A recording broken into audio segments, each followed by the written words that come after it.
Hey there, I'm Mike Bills. I'm with Measurable Solutions, and this is Whiteboard Wednesday.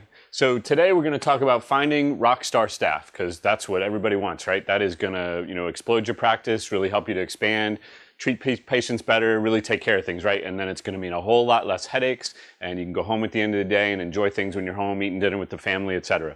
And I remember, back in the beginning when I was starting out my practice, I always felt like, I was struggling to find the right staff. And it really kind of comes down to some simple things. You want to find staff that are, that are dedicated to patients the way that you are, whether they're working at the front desk or they're working in the back, they're a tech, they're a PT, whatever it might be. You want to know that they're dedicated to you, right? To the patients. But you also want to know that they're dedicated to you and that they're on board. They're on the ship. They're going to ride that ship with you. They're going to ride it through the high waves that are going to come and the easy coasting seas that are going to be there as well. And you want to know that they're dedicated to you. And so it's really important to find that rock star staff. And that's something whenever I talk to practice owners, they always want to know, how did you find those rock star staff? And it really kind of comes down to some simple processes.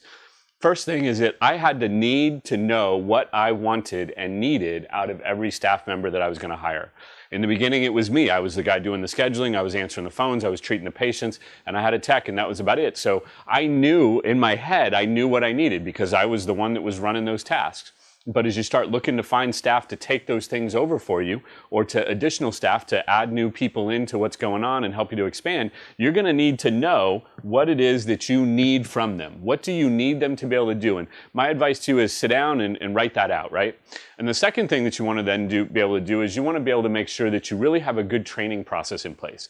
Again, you got a really good person right now, you're looking to replicate that, or you're replicating yourself because you're going to pass something off to somebody else. So make sure that you've got a really good training process in place, because what's going to happen is you're going to be so desperate, you're going to want to kick that person loose, get them out on the floor, let them start working, and they're going to have their own ideas of how they're going to go about things, and you're going to have more headaches than you had when you started. So again, if you're looking for those rock star staff, here's some things to do. The first thing you want to do is that you want to know what you need from them. Make sure you got that written down. I have a big whiteboard in my office, and when we're looking for a new staff member, I just write down everything that we need out of them. Criteria, we want them to be able to work these hours. This is what I want. This is, however detailed you want to get that, because when you define it, before you know it, that person will show up and walk right in your door.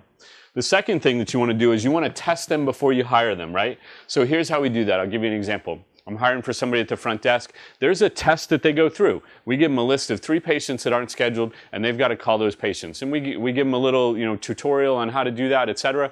But if they can't do that comfortably, you're going to struggle with that person, and they are not going to be that rock star staff member that you're looking for. So train them, so before you bring them in and you actually hire them, find out what they can actually do. And then the last thing that you want to do is you want to train them. Before you cut them loose, put them into what we call quarantine. Their name badge that they get says in training, and so they're in quarantine. And we don't cut them loose unsupervised. This is true for a therapist. We don't cut them loose unsupervised until they're out of quarantine. In a sense, we're kind of putting a mask on them and keeping them from spreading whatever bad habits they have from the last place they were. So get them trained, and when you get them trained and they're doing what you want them to do and how they're doing it, and how you want it done, you will have that rock star staff. You can step back, you can go home early, eat dinner with the family, go for a run, go play golf, whatever it might be.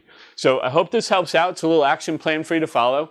Get it in place, work on it over the next week, and I'll see you next week for the next Whiteboard Wednesday. Thanks.